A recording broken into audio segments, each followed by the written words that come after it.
नमस्कार श्रोते हो, दीपक रेगे कथाकथन चॅनलवर आज तुम्ही ऐकणार आहात विजय कापडी सरांच्या मान ना मान मैं तेरा मेहमान या कथासंग्रहातली कथा आणि कथेचं नाव आहे गोष्ट एका अपघातग्रस्त नवऱ्याची. ऐकूयात. हो, माझे पती विश्वासराव यांच्याबद्दल तुमच्या कानावर जे काही आलं ना ते अगदी खरं आहे. गावात एक अपघातग्रस्त माणूस म्हणूनच ते ओळखले जातात. आमच्याकडे कोणी नवीन पाहुणा येतो आणि आमच्या घरची चौकशी जवळच खेळणाऱ्या पोराटोरांना विचारायला लागतो ना, तेव्हा ती पोरं म्हणतात, विश्वासराव म्हणून कोणी राहत नाही इथे, पण एक विसू काका राहतात. नेहमी कुठल्या ना कुठल्या अपघातात ते सापडलेले असतात. त्यांना बघायला आलात का तुम्ही? ते काय त्यांचं घर, ते निळ्या रंगाचं. आणि मग पाहुणा अचूकपणे आमच्या दारात येऊन पोहोचतो. विश्वासराव उठता बसता चालता धावता अलगदपणे अपघातात सापडतात. कुठलाही लहान मोठा अपघात त्यांच्या पाचवीला पुजलेला आहे. बाजारात, बागेत, कचेरीत, वाहनात, रस्त्यातच नव्हे तर चित्रपट आणि नाट्यगृहात सुद्धा त्यांना अपघात झालेले आहेत. बरं, अपघाताची अमुकच वेळ आहे म्हणावं तर तसं काही नाही. भल्या पहाटे, सकाळी, टळटळीत दुपारी, ऊन पडल्यावर, संध्याकाळी, रात्री आणि मध्यरात्री सुद्धा त्यांना अपघाताला तोंड द्यावं लागलेलं आहे. अहो, जागृत अवस्थेत त्यांना अपघात होतोच, पण गाढ निद्रिस्त स्थितीत सुद्धा त्यांना अपघात झालेला आहे. सुरुवातीला त्यांना एखादा अपघात व्हायचा तेव्हा आमच्या सगळ्यांच्या तोंडचं पाणी पाळायचं. पण सध्या परिस्थिती अशी आहे की बरेच दिवस अपघाताविना गेले ना तर काळजी वाटू लागते की एखादा मोठा अपघात यांची वाट तर बघत नाहीये ना. हल्लीच गावातला सगळ्यात जास्त वेळा अपघातात सापडून जिता जागता वनपीस माणूस म्हणून एका संस्थेतर्फे यांचा सत्कार सुद्धा करण्यात आला.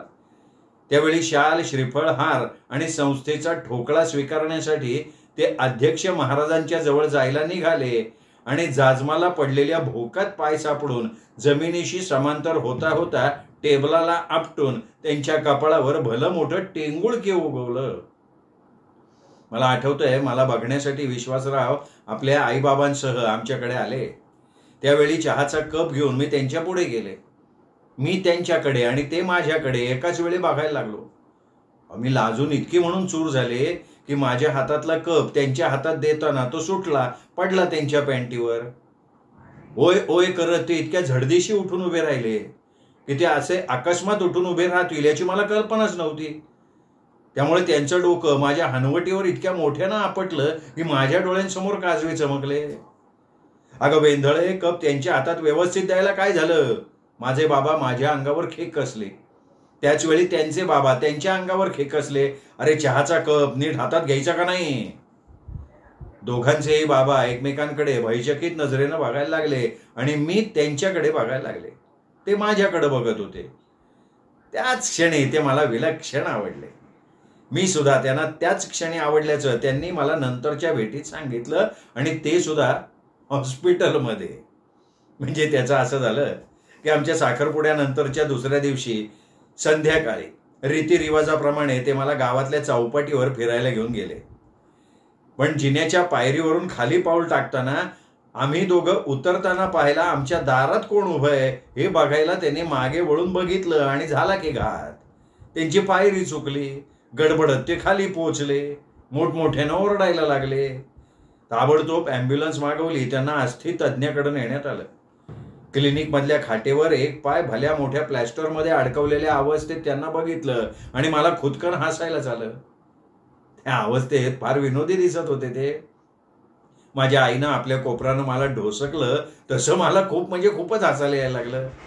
मी धावत इथून बाहेरच्या दिशेने निघाले तेव्हा तेही हसत असल्याचा आवाज माझ्या कानावर पडला. त्यानंतर त्यांच्या सेवेसाठी दररोज क्लिनिकमध्ये जावं लागायचं. काही दिवसानंतर एक हात माझ्या खांद्यावर टाकून ते हळूहळू चालायला लागले. तुझ्यासोबत याच अवस्थेत आपण जगाच्या अंतापर्यंत चालत राहू असं सुद्धा ते म्हणाले बरं का. एव्हाना त्यांच्या स्वभावाचं एक आगळं वेगळं वैशिष्ट्य माझ्या ध्यानात आलं. कुठल्याही संकटात ते आपल्या चेहऱ्यावरचं प्रसन्न हास्य मावळू देत नाहीत आणि तीच त्यांची गोष्ट मला प्रचंड आवडली. लग्नाआधी मला बाबांनी विश्वासात घेऊन विचारलं सुद्धा यांच्याशीच लग्न करायचंय ना तुझं, का दुसरा कोणी बघूया? मी त्यांना पुढचं बोलू न देता म्हणाले की बाबा, अपघात रोज रोज थोडेच होणार आहेत, शिवाय मी आहे ना त्यांच्या पाठीशी खंबीरपणे उभी. तर बाबा म्हणाले, मला त्यांची आणि तुझी सुद्धा खूप काळजी वाटायला लागली आहे. मी म्हणाले, बाबा तुम्ही काळजी करू नका. आणि लगेच असंही म्हणून मोकळी झाले की तुम्ही यांच्याशी माझं लग्न लावून दिलं नाहीत तर मी जन्मभर कुवारपण पत्करेन. मग आमचं लग्न मोठ्या थाटामाटात झालं आणि पहिल्याच रात्री हे क्वाटवरनं पडले. म्हणजे पुढचे सगळे व्हायच्या आधी बरं का. उजव्या हाताला त्यांचे फ्रॅक्चर झालं. रातोरात त्यांची रवानगी अस्थितज्ञाच्या क्लिनिकमध्ये करण्यात आली. सोबत होतेच मी. कॉटवरनं हे खाली पडले म्हटल्यावर सगळेजण माझ्याकडे अशा नजरेनं बघायला लागले की सीतेप्रमाणे धरणीनं दुभंगून मला पोटात घेतलं तर बरं झालं असतं. लगेच मी सावध झाले. मी जर धरणीत गडप झाले तर विश्वासरावांचं सगळं करणार कोण? त्यानंतरच्या काही वर्षात ठराविक अंतरानं ते कुठल्या ना कुठल्या अपघातात सापडायला लागले. ऑफिसमध्ये त्यांच्या डोक्यावरचा पंखा छतावरनं निसटला, नेमका त्यांच्या डाव्या खांद्यावर कोसळला. मग डाव्या हाताची सगळी कामं खोळंबली. डाव्या हाताचं महत्व त्यांच्या इतकं दुसऱ्या कोणाला कधीच पटलं नसेल. असंच एकदा आम्ही दोघं रमत गमत रस्त्यातनं चाललो होतो. अचानक मला जाणवलं की हे माझे शेजारी नाहीच आहे. मी आपली उत्साहानं काहीतरी त्यांना ऐकवत ऐकवत पुढंच चालली आहे. मी वळून बघितलं तर रस्त्याच्या उघड्या मॅनहोलमध्ये स्वारी अडकली होती. माझ्या नकळत मी आजूबाजूला बघत ओरडायला लागले. 4 माणसं जमली, पण त्यांना काही आमच्या विश्वासरावांना वर काढता येईना. त्यांच्या दोन्ही काखात हात घालून वर उचलण्याचे प्रयत्न सुद्धा झाले. प्रत्येक प्रयत्नाच्या वेळी हे बेंबीच्या देठापासून ओरडायचे. त्यांना वरच्या दिशेनं खेचणारे म्हणायला लागले, अहो तुम्ही का ओरडताय? तुमचा हा भारी देह वर काढायला आम्हाला किती कष्ट पडतायत. खरं म्हणजे आम्ही ओरडायला पाहिजे. शेवटी फायर ब्रिगेडवाल्यांना बोलावण्यात आलं, पण त्यांनी नेमकी कशासाठी यायला हवंय हे काही कोणी त्या फायर ब्रिगेडवाल्यांना सांगितलं नाही. त्यांना वाटलं मॅनहोलमध्ये आग लागली. त्यांनी आल्या आल्या आपल्या जवळच्या पाईपमधनं पाण्याचा जोरदार फवारा दिला सोडून. विश्वासराव जास्तच ओरडायला लागले. तेव्हा कुठे फायर ब्रिगेडवाल्यांच्या लक्षात नेमका प्रॉब्लेम आला आणि त्यांनी पाण्याचा फवारा बंद केला. त्यांना वर काढण्यासाठी नेमकं काय करावं याबद्दल डोकं खाजवायला लागले. दरम्यान मोबाईलवरनं मी घरच्यांशी संपर्क साधला. सगळे धावत पळत घटनास्थळी हजर झाले आणि शेवटी त्यांना वर खेचून काढण्यात यश मिळालं. पाताळातून वर आलेला माणूस म्हणून सगळे त्यांच्याकडे बघायला लागले. या गडबडीत त्यांच्या छातीच्या फासल्या गेल्या दुखावल्या. मग त्यांच्या संपूर्ण छातीला प्लॅस्टरमध्ये बंद करण्यात आलं. त्यांनी आपलं रूप आरशात बघितलं आणि युद्धावर रुजू होणाऱ्या एखाद्या योद्ध्यासारखे आपण दिसतोय असं ते मला डोळे मिचकावत सांगायला लागले. त्यानंतरची 1-2 वर्ष बरी गेली. घरात मुलाचा जन्म झाला. त्यांच्या डोक्यावर लटकणारी अपघाताची टांगती तलवार कुठे गायब झाली का काय असं वाटायला लागलं आणि बरं सुद्धा वाटलं. अहो नावाला सुद्धा अपघात झाला नाही म्हणता आंघोळीच्या वेळी पाण्यानं भरलेला तांब्या उजव्या पायाच्या अंगठ्यावर पाडला. ते खच्चून ओरडले. क्षणार्धात बाथरूमचं दार उघडून ते बाहेर आले, ओले ते, आणि हातात उजव्या पायाचा अंगठा धरून एका पायानं थया थया नाचायला लागले. दुखावलेल्या अंगठ्याचं नख गळून पडून नवीन नख येईपर्यंत मी त्यांना नाही तर त्यांच्या अंगठ्याला कोण जपत होते. एकदा आमच्या बेडरूमच्या दारात त्यांची करंगळी चिरडली.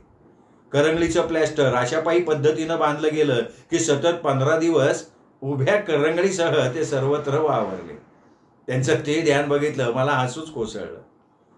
आपल्याला सारखे अपघात का होतात याचा तपास लावण्यासाठी ते आपली जन्मपत्रिका घेऊन गावातल्या नामांकित ज्योतिषाकडे गेले. ज्योतिषानं सगळी बुद्धी आणि आपलं ज्ञान खर्ची घालून पत्रिका तपासली. पाठीवर गणितं मांडली.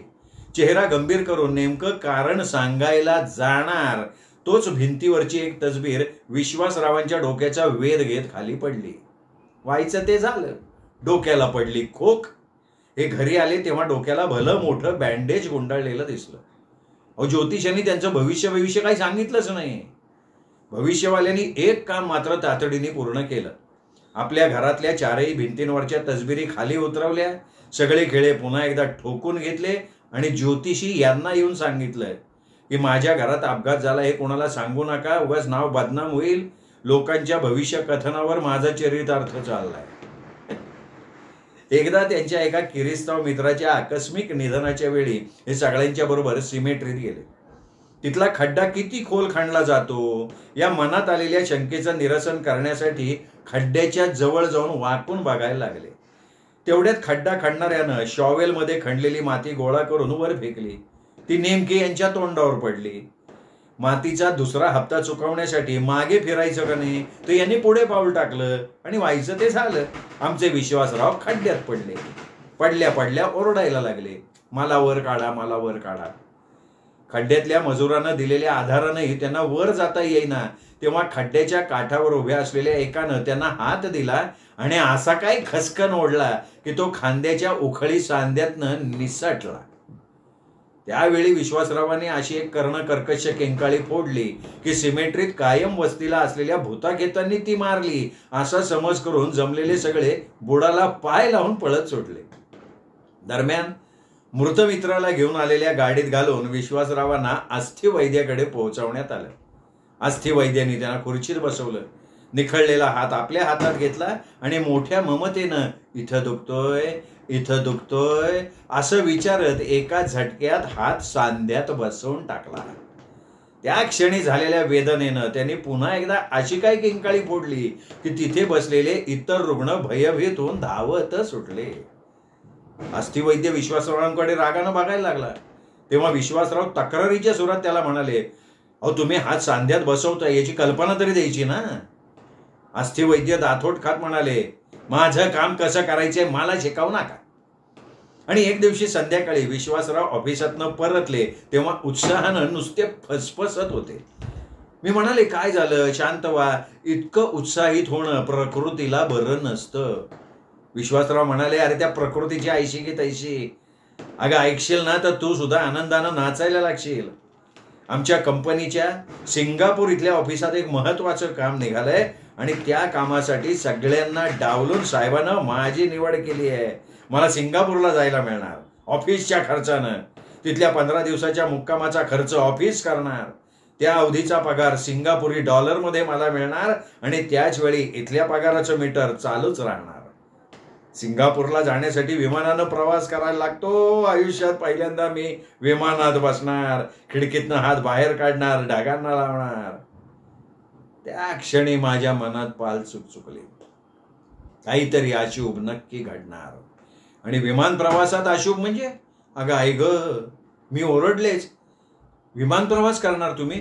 नको हो नको, कृपा करा तुम्ही जाऊ नका, मला फार भीती वाटते. अहो मागे तुम्ही बसमधनं परगावी चालला होता. वाटेत ड्रायव्हरनं बस झाडावर आपटवली आणि तुमची हनवटी फुटली. हनवटी रिपेअर व्हायला 2 आठवडे लागले. त्याआधी रेल्वेतनं जाताना गाडी सुरू होता होता आत चढायला गेलात त्यावेळी पाय घसरल्यामुळे तुम्ही पडणार होतात खाली. पण सहप्रवाशांनी तुम्हाला मोठ्या शर्तीनं आत ओढलं म्हणून तुम्ही वाचलात. याच्याही आधी गोवा मुंबई बोटीच्या प्रवासात बोटीत प्रवेश करतेवेळी बोटीला जोडलेल्या फळीवरनं चालत जाताना तोल जाऊन हातातल्या सामानासह तुम्ही पाण्यात धबेल दिशी पडला होता. तो तिथल्या कर्मचाऱ्यानं उडी मारून तुम्हाला पाण्यातनं बाहेर काढलं म्हणून वाचलात तुम्ही. आणि आता तुम्ही विमानाने जाताय. काय जीवाला कंटाळलात का आम्हाला कंटाळलात? माझा कंटाळा आला असेल तर वाटल्यास घटस्फोट देते, पोडगी सुद्धा देऊ नका, पण विमान प्रवास करू नका. मला सांगा, आभाळात उडालेलं विमान कोसळलं तर तुमच्या मदतीला कोण येणार हो? तुम्ही साहेबांना सांगा सिंगापूरला जाणं रद्द करा म्हणावं. वाटल्यास दुसऱ्या कोणाला तरी जाऊ दे, पण तुम्ही नका हो जाऊ. नाही तर मी असं करते, उद्या तुमच्या साहेबांची भेट घेते, त्यांना विनवते, त्यांच्या पाया पडते. तुम्ही जाऊ नका हो विमानाने सिंगापूरला. विश्वासरावांचा विमान प्रवास टाळावा यासाठी केलेले सगळे प्रयत्न फोल ठरले. एका मंत्र्याचा वशिला सुद्धा लागला नाही. विश्वासराव ठरल्याप्रमाणे विमान प्रवासाला जायला सज्ज झाले. मी देव पाण्यात ठेवले. भरल्या डोळ्यांनी निरोप दिला. त्यांना पोचवायला बाबांना सोबत घेऊन विमानतळावर गेले. विश्वासरावांचं विमान आभाळात उडाल्याचं डोळ्यांनी बघितलं आणि हो, आभाळात झेप घेता घेता विमान कोसळलं, खाली पडलं. हो, खाली पडल्यावर विमानाचे 2 तुकडे झाले. सगळीकडे एकच हाहाकार उडाला. माझी तर शुद्धच हरपली. शुद्धीवर आले तेव्हा समोर दिसले विश्वासराव. हो, जिते जागते 1 पीस विश्वासराव होते समोर. विश्वासच बसेना. हे विश्वासरावच का त्यांचं भूत? पण नाही, ते विश्वासरावच होते. दरम्यान समजलं की विमान अपघातात वाचलेला एकमेव प्रवासी म्हणजे विश्वासराव. सगळेजण विश्वासरावांचं अभिनंदन करत होते, इतरांसाठी हळहळत होते. या घटनेला आज मी तिला 1 वर्ष उलटून गेलाय. सांगायला अत्यानंद होतोय की गेल्या वर्षभरात त्यांना एकही अपघात झालेला नाही. कुठल्याही लहान मोठ्या अपघातात सापडण्याचं त्यांच्या मागचं शुक्ल काढता आता संपल्यात जमा आहे. अहो खरं, परवाच्या दिवशी स्वयंपाकघरातला पिठाचा डबा काढण्यासाठी त्यांनी खुर्चीवर स्टूल ठेवलं आणि डब्याला हात घातला. डब्यात सकट खाली पडले. डब्यातलं पीठ सर्वत्र उडालं, पण विश्वासरावांना एवढं सुद्धा लागलं नाही. अहो साधं खरचटलं सुद्धा नाही हो त्यांना. श्रोते हो, ही होती विजय कापडी सरांची कथा. गोष्ट एका अपघातग्रस्त नवऱ्याची. गोष्ट आवडली असेल कमेंट करून सांगा कशी वाटली ते. मित्रपरिवारात, नातेवाईकात शेअर करायला काहीही हरकत नाही. आणि हो, चॅनल सबस्क्राईब करायचं राहिलं असेल तर प्लीज चॅनल तेवढं सबस्क्राईब करा.